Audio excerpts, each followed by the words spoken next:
Buenas noches, país. ¿Cómo están ustedes? Como todos los miércoles charlamos de lo que nos pasa a los argentinos y esta semana fue tremenda. Fue tremenda entre actividades lo que ha pasado con la marcha del Sí se puede, con la cantidad de gente que se aglutinó alrededor de ese obelisco y alrededor de esa charla de Macri, por supuesto, que la verdad la mayoría no la esperaba. Por otro lado, el domingo participamos del debate presidencial, segundo debate presidencial, que fue un poquito más jugoso que el primero, aunque sí coincido con los colegas periodistas que este formato a Argentina no le sirve y que además dejó ver la antinomia entre uno y otro, la pelea entre los dos principales solamente, sin proponer absolutamente nada, y un expert que estaba muy hábil en manejar el centro del ring, en manejar los tiempos y en manejar, decir las cosas que los demás no decían. Por supuesto, Gómez Centurión estuvo un poquito más centrado en su forma de hablar y Del Caño, como siempre, están diciendo cosas entre absurdas y utópicas. Pero bueno, llegamos al debate, cosa que es muy bueno para la democracia y para la república. Así que ahora tenemos que actuar todos para la democracia y para la república. Después de este debate, después de ver la marcha del Sí se puede, después de ver los actos que van haciendo los distintos candidatos a lo largo del país y de todas las provincias, tenemos que ver qué proponen. Y sigo diciendo lo mismo que dije antes, nadie propone nada. Muy pocos proponen algo y Argentina está en una situación sumamente difícil, vendiendo prácticamente más de 200 millones de dólares todos los días. Eso significa que es plata que se fuga del sistema. No hablemos de que se va afuera, no, puede quedarse en el colchón, en una caja de seguridad, sale del sistema. Entonces tenemos un problemita importantísimo para superarlo a partir del 28 de octubre. Porque el 28 de octubre, gane quien gane, se van a tener que sentar al día siguiente para tratar de resolver este tembladeral que se llama Argentina. Un tembladeral que indudablemente tenemos y sufrimos todos nosotros los que estamos dentro de este país. Pero que no solo está pasando dentro de este país y es lo que nos debe preocupar a los argentinos y a los sudamericanos. Tenemos problemas en Perú graves, tuvimos problemas muy serios en las elecciones de Bolivia, donde Evo Morales parece que no pasaba a balotaje y pasó a balotaje después de un impasse de recuento bastante dudoso. Tenemos problemas en Chile muy serios, donde Piñera, para mí equivocadamente, dice que están en guerra. Para estar en guerra tiene que tener dos bandos. Y acá en Chile no hay dos bandos, hay uno solo. Los chilenos y el gobierno. Es un solo bando. Obviamente, esto va a traer consecuencias como las trajo a través del mundo lo que está pasando en distintos países del mundo. Donald Trump es un tema bastante complicado, que se está complicando cada vez más. Y por supuesto, tenemos los famosos chalecos amarillos de París, que no porque hayan cesado de quemar autos ha terminado el problema. Y las cosas que están pasando en Alemania, con partidos nazis que están llevando casi el segundo lugar. Entonces, Latinoamérica no está exenta de todo este problema y creo que la gente común está pidiendo un cambio de modelo. O sea, el ultracapitalismo nos va a llevar simplemente a que haya muchos ricos y una redistribución muy pobre hacia abajo con muchos pobres. El socialismo fracasó a lo largo de todos los tiempos y quedando solamente vestigios de una Cuba que sigue agarrada a la URSS que no existe más. Y el resto, inclusive del comunismo, como China, se está transformando en un movimiento distinto. Ese movimiento distinto es el que hoy está peleando el segundo lugar en el mundo, no solo por población, sino por comercio, por consumo, junto con la India con desarrollo de software, como pasó con la magia de Irlanda del Sur. Entonces, tenemos que pensar los argentinos que el domingo, cuando estemos votando, vamos a estar definiendo la mitad de la elección. Porque vamos a estar definiendo diputados, vamos a estar definiendo senadores y vamos a estar definiendo gobernador en la provincia de Buenos Aires. Por otro lado, vamos a tener la posibilidad de definir un balotaje, tanto en lo presidencial, o no, o en la ciudad de Buenos Aires, o no. Pero nosotros somos los que estamos definiendo qué va a pasar en este país. En muchas provincias ya se definió, algunos a favor de la oposición y otros a favor del gobierno, pero ahora llegamos a la frutilla del postre, ¿no? Llegamos a lo grosso del país, que es una provincia como si fuera un país igual que España, y que es una ciudad la más rica del país, manejada hace 12 años por la misma fuerza política. A mí me preocupa que tanto una fuerza como otra que fracasaron sigan diciendo que ahora saben cómo resolver el problema. ¿Usted les cree? Yo no. Pero bueno, vamos a tener que decidir. Y la decisión la tiene usted. El que no fue a votar, el que se quedó en la casa, el que no quiere participar, hasta el que quiere votar en blanco, pero participe, demuestre lo que quiere. Nosotros tenemos que definir los que nos van a gobernar en los próximos 4 años. Y también tenemos que definir si dentro de 4 años van a seguir gobernando o se tienen que ir a su casa. Yo creo que ese es uno de los cambios. Leyendo el 8 de octubre un diario de Roma, me entero que en Italia hubo un tijeretazo y se liberaron nada más ni nada menos que en Italia 230 diputados y 115 senadores. Escucharon, hablamos de un país, Italia, y hablamos de 230 diputados y 115 senadores. Los italianos entendieron que el gasto público es el problema y lo empiezan a reducir. Argentina, que nunca lo hizo, ¿por qué no innovamos como los italianos y empezamos a reducir la dilapidación de los impuestos que yo, usted y todos nosotros pagamos? Este programa vamos a estar hablando de, por supuesto, el debate de lo que pasó, del Congreso, de lo que está pasando, con una corresponsal en el Congreso como Verónica Benaim, y vamos a estar hablando con Rolly Serrano, el querido sapo del Marginal, que se va a presentar como candidato a diputado en Salta y que, en definitiva, nos va a contar el por qué, porque eso le va a cortar la carrera, obviamente, por lo menos en lo que a afirmaciones se refiere. Así que, señor director, los que auspician este programa y me aguantan tantos años, y venimos de lleno con los invitados. Gracias.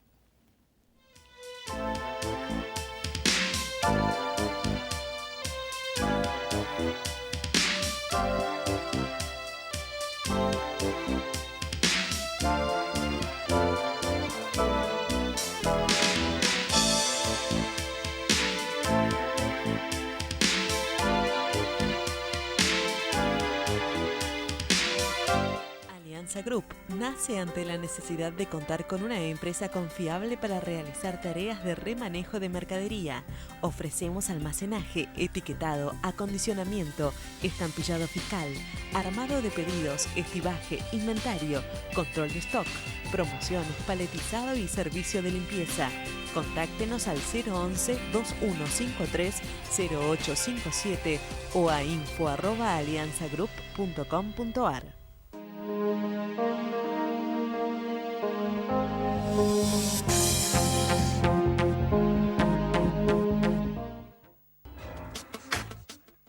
Bodega Iacarini cuenta la historia del vino de San Rafael. Cada una de sus líneas transmite los valores de la tradición, el culto al trabajo y su recompensa, el homenaje a sus hacedores.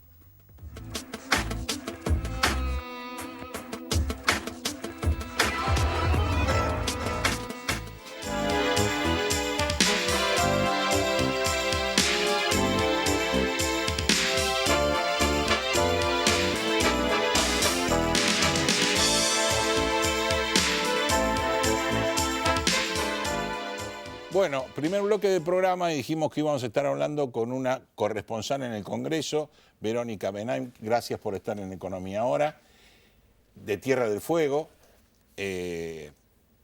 una hermosa ciudad, ¿no? Por supuesto, pero allá en el confín del mundo. Y vos estás acá en el Congreso, que es el pulmón de a veces no hacer nada, a veces levantar la mano mágicamente y aprobar todo, Pero vayamos primero a lo que pasó, que ya es viejo, pero que nos sirve. ¿Cuál fue tu visión del debate con respecto a los candidatos? Bueno, primero muchas gracias por la invitación, un placer estar acá. La verdad que la visión del debate creo que es un poco lo que visualizamos todos, ¿no? Otra vez una polarización cada vez más fuerte entre Mauricio Macri y Alberto Fernández, donde se vio un presidente de la Nación mucho más sólido que en lo que fue el primer debate en la Facultad de Santa Fe, y donde se lo vio también como más organizado y más concreto en algunas cuestiones de Sí, pero medidas. sin propuestas, ninguno de los dos. No, ninguno de los dos, exactamente, ninguno de los dos sin propuestas, muchos más firmes en, digamos, en los dichos, ¿no? En las chicanas Sí, que en tenían cada chicanearse. uno, ¿no? Pero donde, bueno, me parece que Mauricio Macri quedó mucho mejor parado que lo que fue el debate anterior. Sacó algunas cuestiones que eran esperables, la corrupción del kirchnerismo, sacó algunas iniciativas. Que no se hace cargo nadie. Que nadie se hace cargo. Bueno, Alberto Fernández los dijo... olvidos de Macri y lo que no hizo no se hace cargo nadie, y la corrupción del kirchnerismo tampoco se hace cargo. No, de hecho Alberto Fernández dijo que él no tenía nada que ver de alguna forma, porque no había ido nunca, no lo habían llamado a la justicia nunca a declarar por nada, ¿no? De alguna manera desligándose de esa situación, que es muy difícil desligarse, ¿no? Porque digamos que ha sido... Sí, aduló a Labaña diciéndole justamente que Labaña se fue por hechos de corrupción, pero él siguió siendo jefe de gabinete. Totalmente. Entonces, realmente que la justicia no lo haya llamado no significa que no supiera. Y que no, claro, totalmente. Bueno, y allí Alberto Fernández también bajó bastante el tono del dedito, ¿no? Que lo habíamos notado todos en Santa Fe. De hecho, hizo una broma, pero con una especie de chicana también para el macrismo, que el único índice que él ve es el índice, o el único índice que hay que prestarle atención es al índice de la economía, ¿no? Sobre todo teniendo en cuenta los datos de la inflación que se conocieron la semana pasada. Bueno, pero esto cambia algo. Vos como periodista, ¿te parece que cambia? Hubo una votación en un programa de televisión con respecto a Twitter, que es otro problema, porque con todos los troles que hay de un lado y de otro, puede pasar cualquier cosa. Es poco donde decía que también, cambiaba, ¿no? Claro, que cambiaba la decisión de la gente para votar. Yo lo veo bastante difícil que cambie la decisión de la gente. Lo que sí puede cambiar es que vaya más gente a votar, o que al haber más controles cambien determinadas lecturas de determinados lugares. A ver, a mí lo que me parece es que no cambia la intención de voto de la gente. Sí me parece... El núcleo duro no. No, porque tenemos un 40%...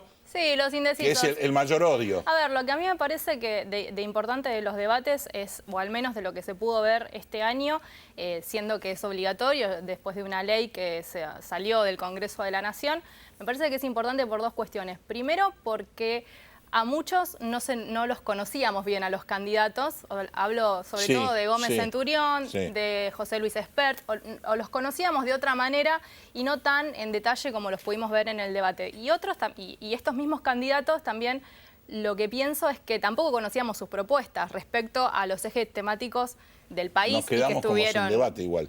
Porque claro, a mí lo que me asombra es que tenemos toda una campaña sin propuestas. Sí. O sea, en realidad... Está bien, Cristina hizo campaña, todas las campañas que hizo sin proponer nada. Bueno, y Mauricio Macri hizo campaña proponiendo cosas que no se hizo. Claro, y Mauricio, la diferencia fue que propuso un montón de cosas que después vimos que no las iba a hacer. Que no las hizo, totalmente. Ya no sabemos si está bueno que propongan o está bueno... Claro. ¿no? Estaría bueno que en realidad propongan y se hagan en serio. O que nos expliquen por qué nos hicieron. Sí, y además me parece que, en ese sentido, me parece que estuvo bueno conocer a algunos candidatos, ¿no? Porque lo que te decía, por ahí nos quedamos con los spots, que son muy cortitos, por ahí nos quedamos con ciertas imágenes, pero no los conocíamos hablando de economía a José Gómez Centurión, no lo conocíamos a José Luis Espert tampoco hablando de algunas cuestiones. Sí, como seguridad, totalmente. Lo que lo conocemos a José Luis, sabemos su pericia en cuanto al aspecto económico y también todo un desarrollo que existe en sus libros que ha hecho, pero por supuesto que ser presidente es un poco mucho más amplio. Son cuestiones, ¿no?, de derechos humanos, de desarrollo social. Exacto. Me parece que estuvo bueno saber un poco qué es la línea de cada uno. y en eso me parece importante. Lo que sí me pareció muy desdibujado, Roberto Lavagna, el candidato del Consejo Federal, me pareció desdibujado. En este debate más que en el anterior. Más que en el anterior, sobre todo, y me parece que eso sí es un efecto con la gente, porque hubo un momento donde se lo infló mucho y había mucha gente que decía, bueno, Roberto Lavagna, economista. Coincido con vos en que puede haber una gente que defina su voto hacia otro lado. Ahí sí, porque generó un poco de ruido, ¿no? Este hombre que por momentos parecía que se olvidaba las cosas, que no redondeaba o el tono de voz no terminaba de entenderse lo que estaba planteando. Sí, no cerraba la idea. Claro, o se lo veía un poco más mayor tal vez. Y en ese sentido yo creo que mucha gente se preguntó, porque hasta un momento como economista y mostrándose de alguna forma en algunas actividades y con todo más o menos cerrado y organizado, parecía que podía ser un buen conductor del país. Sin embargo, en el debate dejó bastante que desear y creo que fue el que más perdió en el debate. Ahora, por lo tanto, me parece que sí es interesante ver, ¿no? Sobre todo conocer a los candidatos. Lo que vos planteás del conocimiento de los candidatos es importante porque los debates anteriores generalmente llegamos a nada y llegamos ya con los dos caballos del comisario diciendo, bueno, van a debatir la famosa frase ¿en qué te has convertido, Daniel? Bueno, pero en este debate es mucho más jugoso, a pesar de que creo que el sistema no funciona para Argentina, porque es muy poco tiempo y no tienen tiempo de contradecirse ni de chicanearse. Creo que también es prueba y error todo esto, ¿no? El primer debate fue en 2015, Así es. Que también fue hecho más o menos como nos parecía o les parecía a los organizadores, y después, bueno, vino esta ley, pero que obviamente establece la obligatoriedad del debate, sanciones por si no llegan a presentarse, pero tampoco está bien estipulado estos regímenes que se dieron, lo estipuló la Cámara Por ahí Electoral. el desarrollo de los debates va a cambiar el sistema. Me parece que es como eso, ¿no? Creo que sí se notó, me parece que demasiados moderadores, eso fue una barbaridad. Es una crítica un poco como parecía como para complacer a cierto sector del periodismo, ¿no? De estar participando ahí.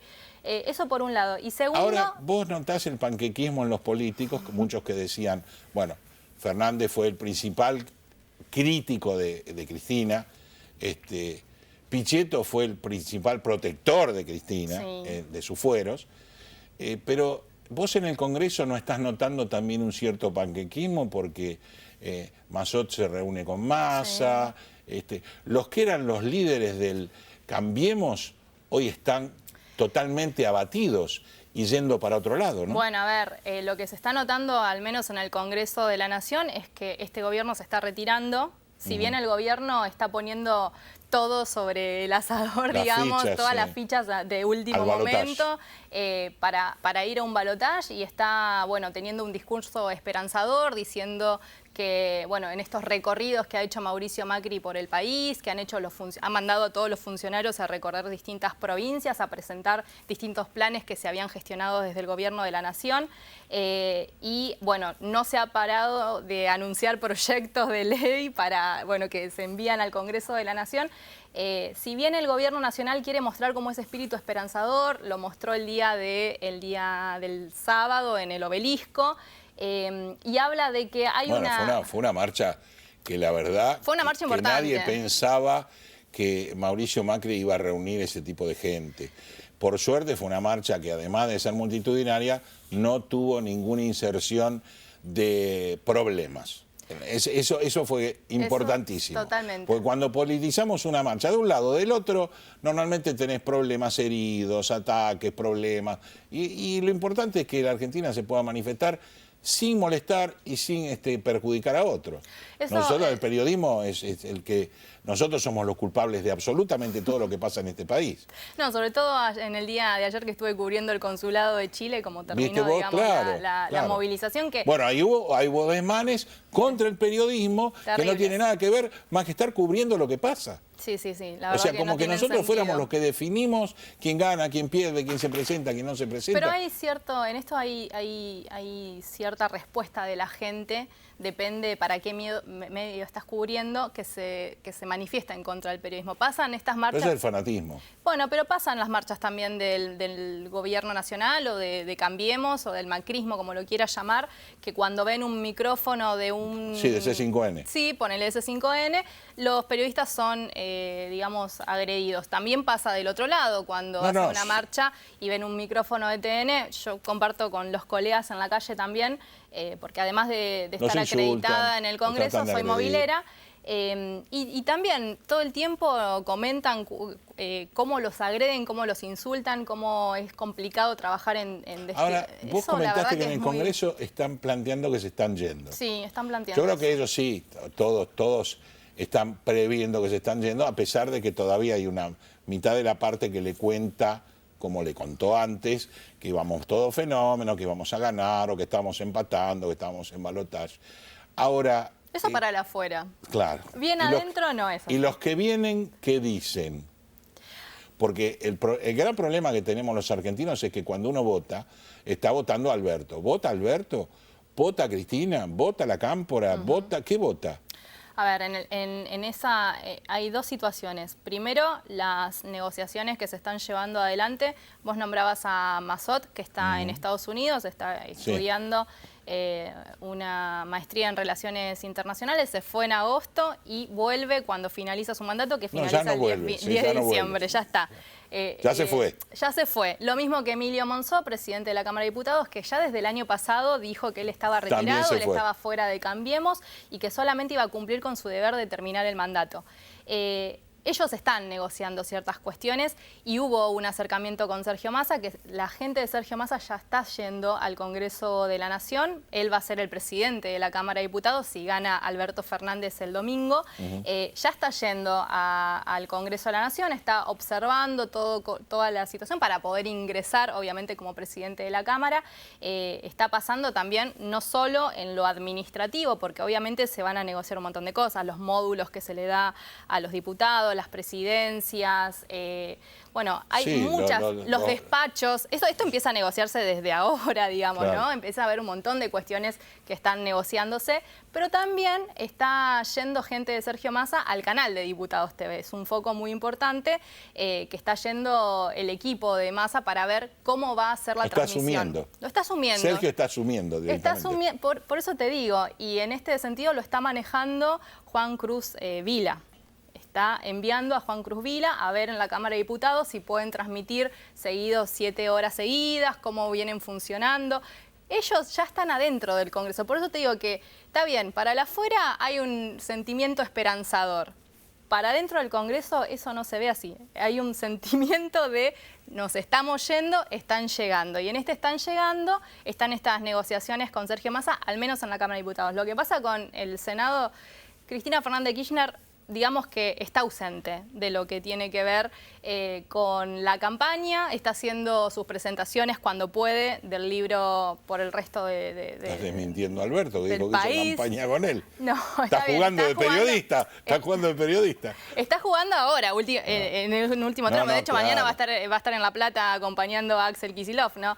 Sí, este último tramo, pero también está con su situación de su hija en Cuba. Entonces, bueno, está ahí muy difícil. Lo que sí se ve en el Senado de la Nación es que si gana Cristina Fernández de Kirchner junto a Alberto Fernández, obviamente ella va a ser la presidenta del Senado. Así es. Ella tiene 2 años de mandato más como senadora, pero bueno, tiene que dejar, digamos, esa banca porque pasa, digamos, a ser la conductora de la Cámara, y asumiría Juliana Di Tulio en lugar de ella.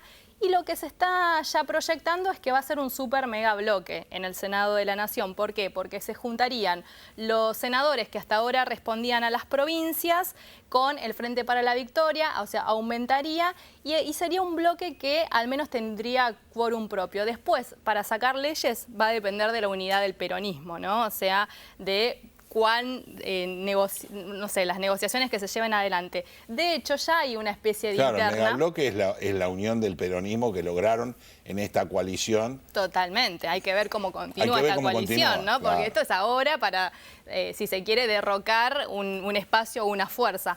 Ahora, ya hay internas, de todas maneras, en este megabloque. Por un lado está el senador Carlos Caserio, presidente del PJ de Córdoba, que ha quedado al mando del bloque que lideraba Miguel Ángel Pichetto. Con mucho poder, ¿eh? Con mucho poder, y ha quedado al mando del bloque que lideraba Miguel Ángel Pichetto antes de pasarse, digamos, a las filas de Cambiemos, antes de ser el candidato a vicepresidente de Mauricio Macri. Por un lado está Caserio y por el otro está Jorge Mayans, senador de Formosa, que también tiene mucho poder y se maneja mucho desde el lado del Instituto Patria, ¿no? Desde el lado de Cristina. Y Caserio más desde las oficinas de Calle México, desde el lado de Alberto Fernández. Ahí las dos sedes. Las dos sedes, pero ahí ya hay una división en esta unidad peronista. El Frente para la Victoria y el Bloque Justicialista. Se espera que haya, digamos, una unidad. Pero ahí sí, estos dos senadores están disputando de acuerdo a lo que pase poder. En las elecciones, también vas a desmembrar bloques de la Cámara de Diputados. Porque si Kicillof se va de gobernador, se va a llevar a algunos diputados de gobernador porque tiene que armar todo un nuevo gabinete. De hecho, suena muy fuerte Laura Alonso, que es diputada del Frente para la Victoria. La diputada buena, digamos, la Laura Alonso buena, porque algunos dicen la buena, y la Laura Alonso mala, que es la que está al frente de la Oficina Anticorrupción. Bueno, Laura Alonso, diputada del Frente para la Victoria, suena muy fuerte para la gestión o el gabinete de Axel Kicillof en la provincia de Buenos Aires. Sí, va a haber muchos, de hecho hay un montón de también claro, eso también te va a dar un cambio, porque por más que haya la unidad, hay que ver cómo vas poniendo las figuritas de acuerdo a dónde está dentro de esa unidad. Sí, creo que primero se empieza a conformar a los... Sí, bueno, y Cambiemos va a ser otra historia, porque a ver, si llega... Ellos están ahora apuntando... De hecho, estos viajes que yo digo de algunos funcionarios a distintos lugares de las provincias del interior, tienen que ver con apoyar fuertemente ya más a los candidatos a senadores o diputados, sobre todo a las provincias donde tienen que renovar, son 8 las provincias que renuevan senadores. En esas provincias están poniendo muchas fichas para que, bueno, ingresen los candidatos de Cambiemos al Senado. Lo que no quieren es perder bancas, obviamente quieren aumentar bancas, pero al menos no perder las que ya tienen porque saben que quedarían como oposición y va a ser otra vez bastante difícil llevar adelante las negociaciones, bueno, ¿no? A nosotros como pueblo tampoco nos conviene que haya una mayoría absoluta. Totalmente. En el Ejecutivo, en el Legislativo, porque entonces vamos a estar con las mismas situaciones que tuvimos en varios tiempos. No solamente en el kirchnerismo, sino antes en el menemismo. Totalmente. En varios tiempos. Totalmente. Cambiar esa historia no nos convendría. Nos conviene a nosotros que exista una oposición, que exista una negociación con respecto a las leyes y que exista una oposición real, no una escribanía. Exactamente. Bueno, pero básicamente el Congreso viene funcionando a medias en ese sentido, ¿no? Lo que se lo ha tildado de escribanía, en el sentido de que últimamente solamente han salido sancionadas las leyes del oficialismo, ¿no? Del oficialismo, en este caso de Mauricio Macri. Pero no tienen mayoría. No, han gobernado en minoría. Han negociado. A ver, y de todas maneras, si Alberto Fernández y Cristina Fernández sacan se asemeja a las elecciones primarias de agosto, el Congreso quedaría de todas maneras la oposición, que sería oficialista. No sabemos si va a ser el Frente de Todos, no sabemos cómo se va a llamar tampoco. Dentro del Congreso quedaría como la primer minoría, no tendría la mayoría tampoco en la Cámara de Diputados, y bueno, Cambiemos pasaría a ser la segunda minoría, y dentro del Senado también quedaría como la primer minoría. Si bien alcanzarían el quórum, pero no tendrían la mayoría absoluta o la mayoría para, digamos, para resolver todo. Para resolver. Por lo tanto, siempre va a tener que existir esta situación de negociaciones que se vienen dando. Me parece que en ese punto va a estar interesante lo que se viene el año que viene. Este año fue un pésimo año de actividad. Muy baja actividad. Dentro del Congreso. Muy baja actividad. Creo que es uno de los años donde menos leyes se sancionaron. También a veces hay que destacar esto, que no siempre sancionar leyes significa, digamos, que haya un buen trabajo en el Congreso, porque también se sancionan un montón de leyes que después reglamentadas no se pueden aplicar, ¿no? Y hay muchas en ese sentido que... o también se sancionan leyes, no lo reglamentan y tampoco se aplican. Y no se pueden aplicar. Bueno, totalmente. Entonces tampoco quiere decir un poco eso, pero sí, si uno recorre los pasillos, los representantes, porque también hay que destacar, cuando uno dice que en el Congreso no se está trabajando, no se está haciendo nada, no, o sea... Está bien, los representantes están trabajando en las campañas en sus territorios, pero dentro del Congreso hay un montón de gente que sigue trabajando y en los despachos sigue habiendo movimiento y creo que es desmerecer un poco el trabajo de los trabajadores del Congreso de la Nación, ¿no? Obviamente uno especifica la situación de los representantes, tanto senadores como diputados, pero bueno, Después del domingo, creo habrá que ver también cuánta actividad más va a tener el Congreso hasta el 10 de diciembre, dependiendo los resultados. Eso va a ser complicado. Claro, por un lado va a ser resultado que puede llegar a cambiar la composición del Congreso, con lo cual los que están y que se van a ir no están comprometidos en no hacer nada. Totalmente. Que contradiga de los que vienen. Exacto. Es un poco lo que pasa con el Ejecutivo. El día 28, claro, el día 28, gane quien gane, se tienen que sentar con la oposición, que va a existir. Pongamos que si no gana nadie, tenemos todavía para nosotros otro sacrificio. Totalmente. De luchar por algo que no tiene mucho sentido, pero digamos que si hay un ganador, tiene que sentarse con el perdedor y tratar de ver la transición. Sí o sí. O a la principal oposición, por más que sea reelegido Macri, que obviamente es muy difícil, pero si fuera, tenés que sentarte con la oposición lo que dijo en un momento que iba a hacer y no lo hizo. Y no lo hizo. Y quedó desapercibido, ¿no? Pasó desapercibido. ¿Cuántas veces ha quedado eso? No quedó desapercibido porque fue algo fuerte que influyó demasiado en la votación hacia él. Sí, a mí me parece que bajó un poco, quedó como medio en segundo plano después de que se conociera que Alberto Fernández iba a ser el candidato del Frente de Todos. Me parece que ahí fue como que quedó todo, ¿no? Sí. Parecía en un momento que se hundía todo, que necesitaba de la colaboración de todo el mundo y ahí como que se planchó básicamente toda esta situación. Pero pensemos que el oficialismo instaló esta polarización, la instaló como para tratar de mantener desunido al peronismo para llegar a esta votación de una manera totalmente distinta que como llegó. Totalmente. Totalmente. Porque mientras estaba Alternativa Federal y Cristina, era una cosa.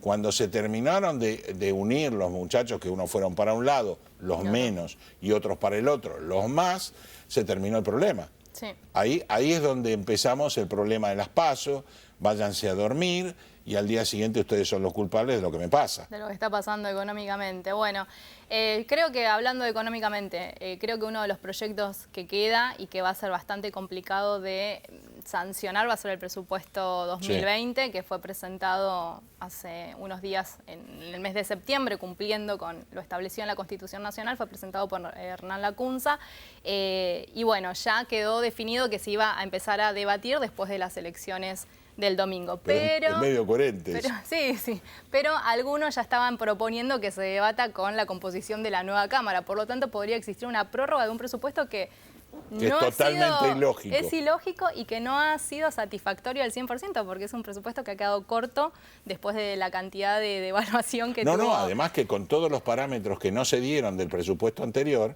es un presupuesto totalmente irreal. No, totalmente obsoleto. Entonces, está complicado, creo que esa va a ser la batalla más fuerte después en el Congreso de la Nación, después de las elecciones de... Gracias, Verónica, por haber venido a Economía Ahora, y realmente interesante todo lo que vos ves de adentro, que afuera yo creo que ya está saliendo mucho también, ¿no? Pero el ver los pasillos y el hablar con ellos, simplemente, o escucharlos, te saca conclusiones mucho más jugosas. Totalmente. Bueno, gracias a ustedes por la invitación y la verdad un placer estar acá cuando quieran a disposición. Ok, muchas gracias. Hacemos una pausita y venimos a hablar, no sé si de actuación o de política, pero venimos a hablar de eso.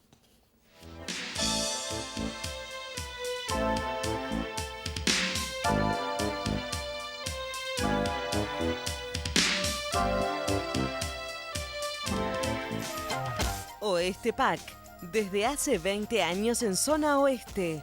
Amplio horario de atención, desde las 8 hasta las 17:30 horas. Entregas a domicilio y envíos al interior. Contáctanos por teléfono, Facebook, WhatsApp o Twitter. Respondemos su consulta al instante. Gestión Tributaria Integral Sociedad Anónima. La optimización de los recursos tributarios son nuestro objetivo. Una vida de experiencia, brindando servicios y dando soluciones a empresas y organismos tributarios provinciales y municipales. Para más información, info@gtisa.com.ar. Bodega Iacarini cuenta la historia del vino de San Rafael. Cada una de sus líneas transmite los valores de la tradición, el culto al trabajo y su recompensa, el homenaje a sus hacedores.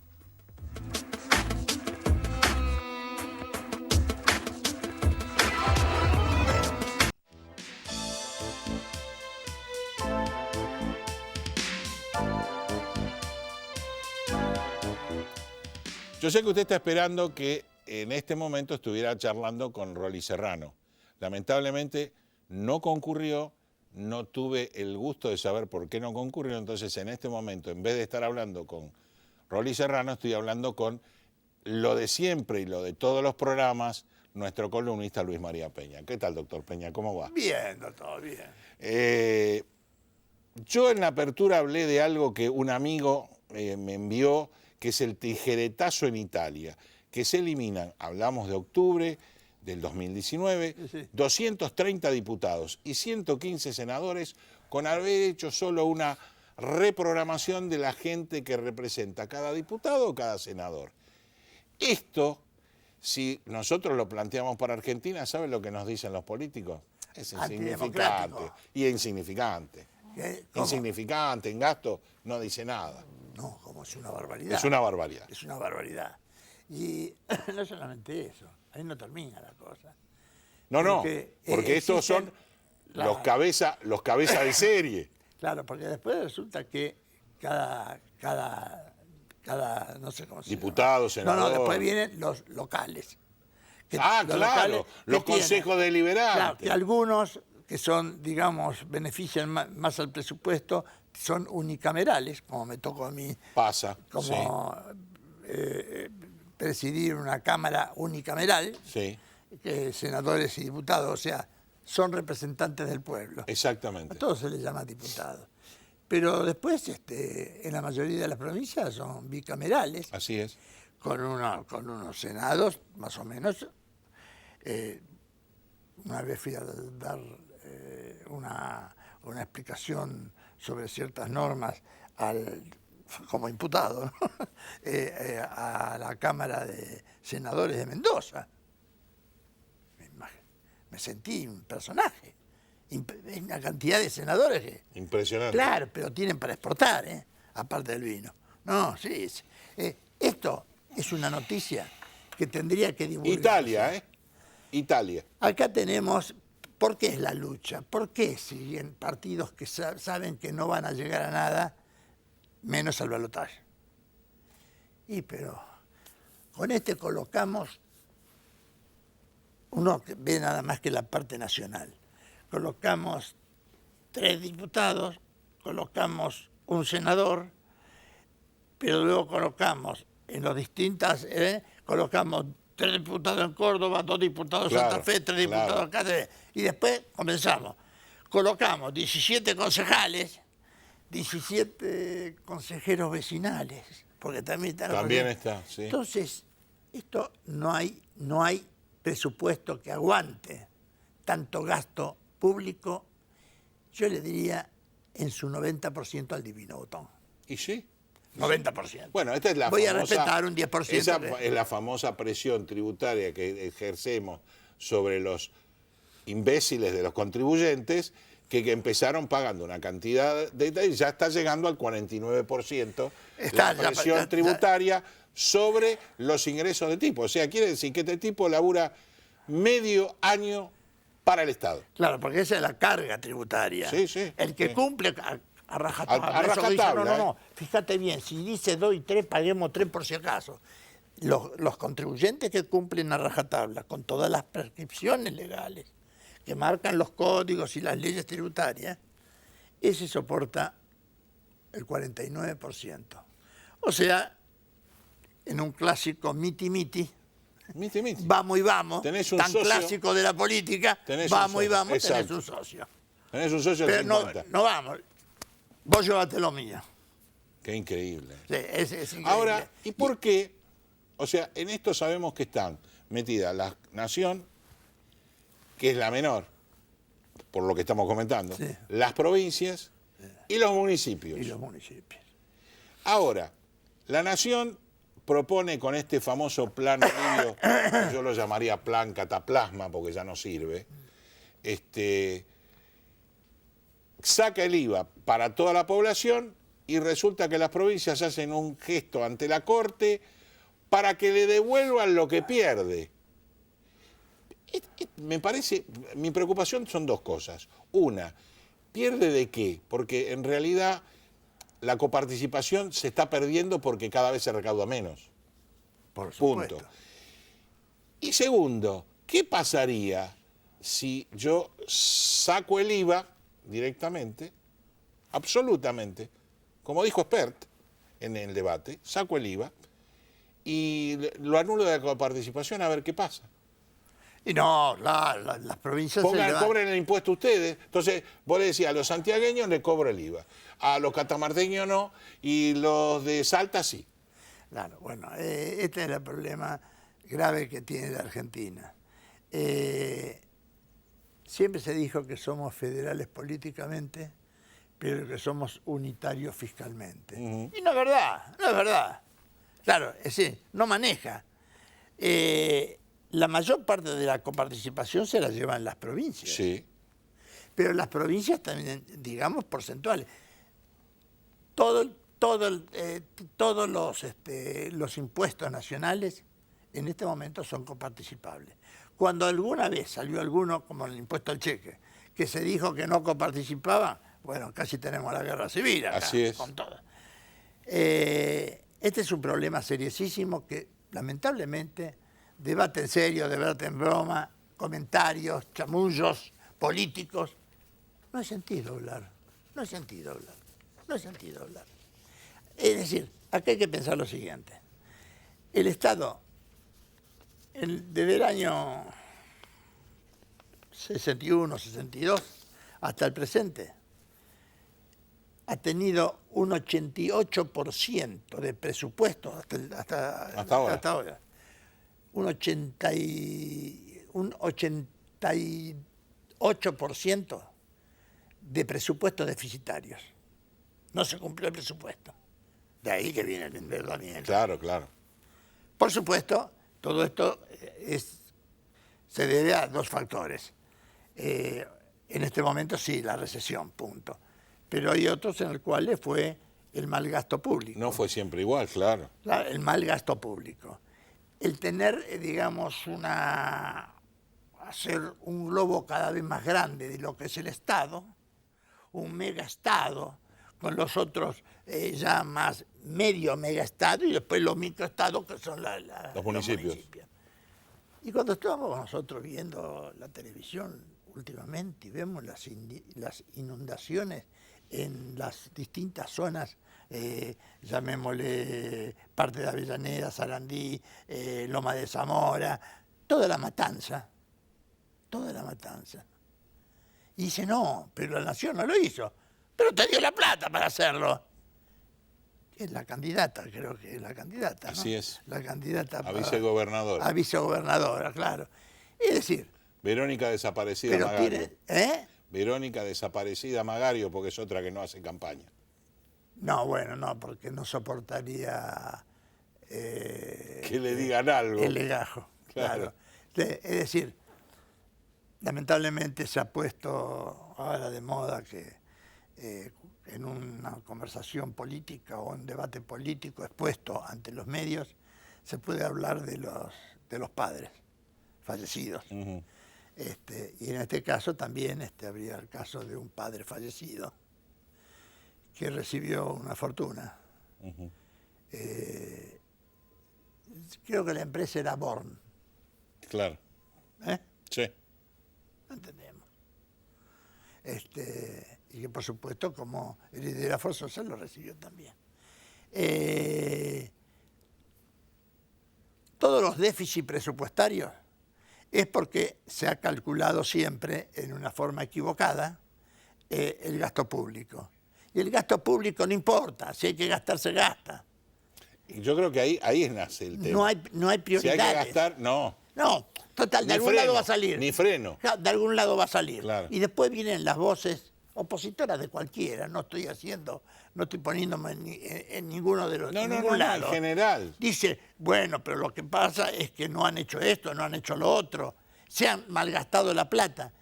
Unas se han malgastado, otras se la han robado, que es distinto, ¿no? Entonces, el contribuyente. Ese que estuvimos igual el hablando, caso es el mismo, ¿eh? O sea, que se la robe o que la malgaste, como es mi plata y la suya es lo mismo. Es lo mismo, están jugando Para mí me con la la están plata robando de una, igual, ¿eh? Con toda seguridad. La están robando.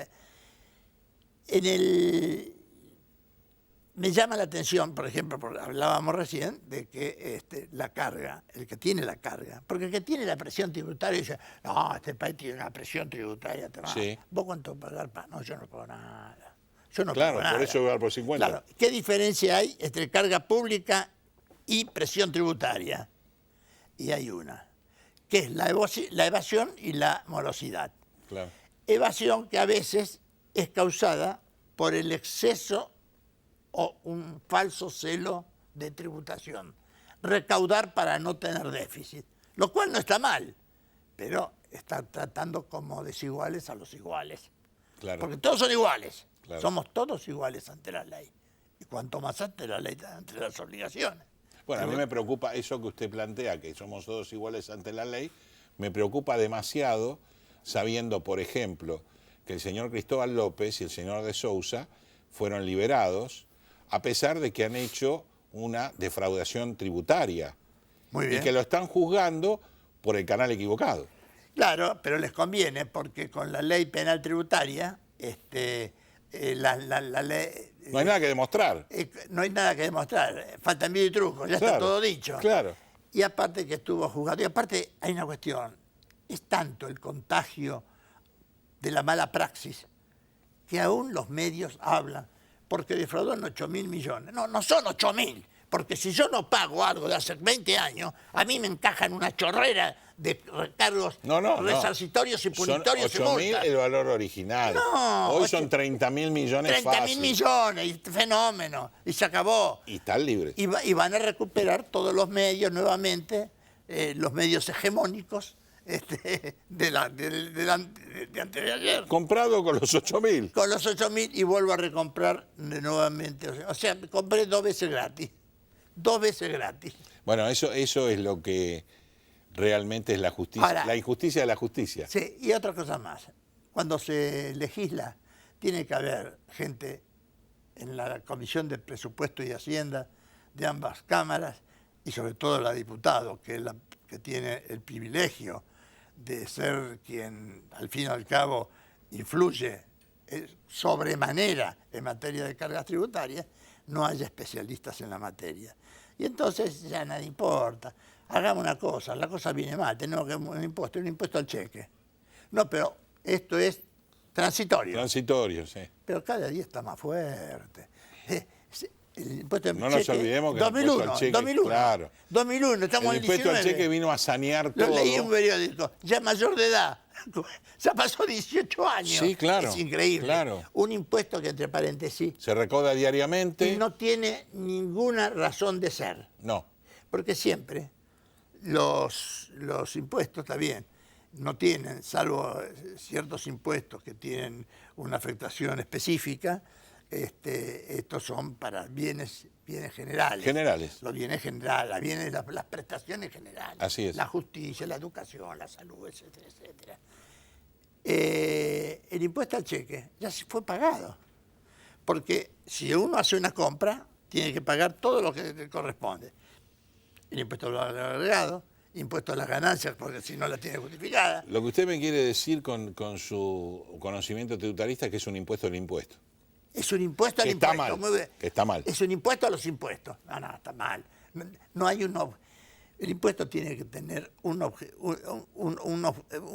objetivo, no de direccionamiento, Claro. sino una lógica. Y si no, cobramos ahora el sobrecheque, el endoso al cheque. Exacto. Sí, Y total- un impuesto al endoso. Claro, si hay 2 endosos, paga por 3. Y nadie ha tocado el tema, que es grave, sobre bienes personales. Sí, es un tema. Lo que pasa es que pensemos que está pasando en Chile, sobre todo por el problema de un aumento de un Una tarifa. transporte, que realmente para nosotros es nada, para nosotros. Para el chileno no es nada y explota. Claro.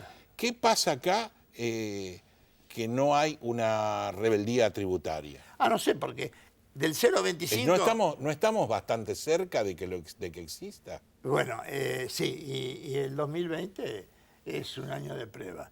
Porque los bienes personales, que terminaba A raíz de este eso, año, a raíz que de lo que usted este dijo, año, sí. pasó del 0,25 sobre los bienes grabados, sobre el patrimonio, sobre los cuales ya se pagó muchos impuestos anteriormente, ¿no?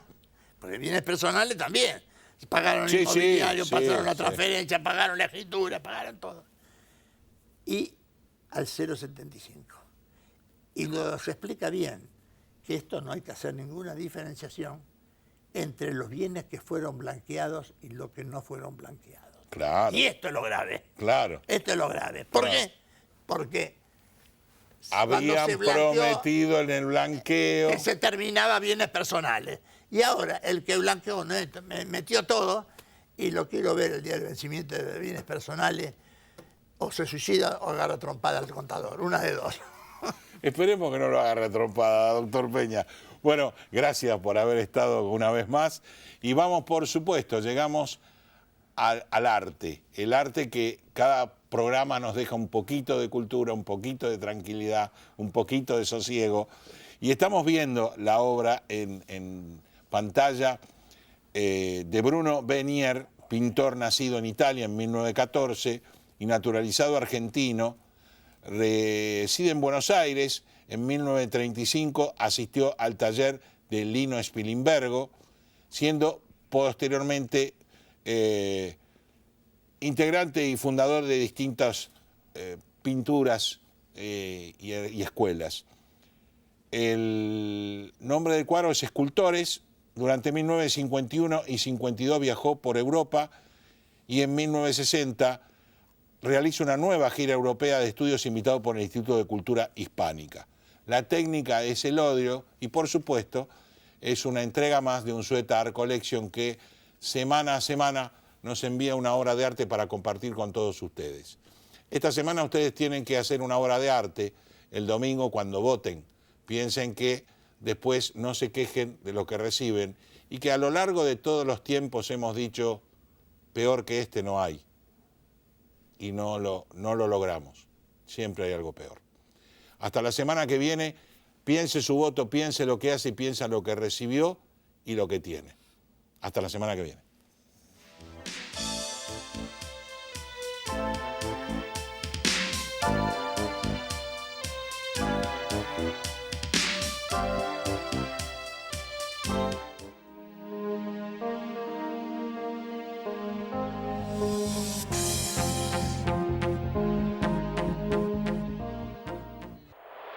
Gestión Tributaria Integral Sociedad Anónima. La optimización de los recursos tributarios son nuestro objetivo. Una vida de experiencia, brindando servicios y dando soluciones a empresas y organismos tributarios provinciales y municipales. Para más información, info@gtisa.com.ar. Bodega Iacarini cuenta la historia del vino de San Rafael. Cada una de sus líneas transmite los valores de la tradición, el culto al trabajo y su recompensa, el homenaje a sus hacedores.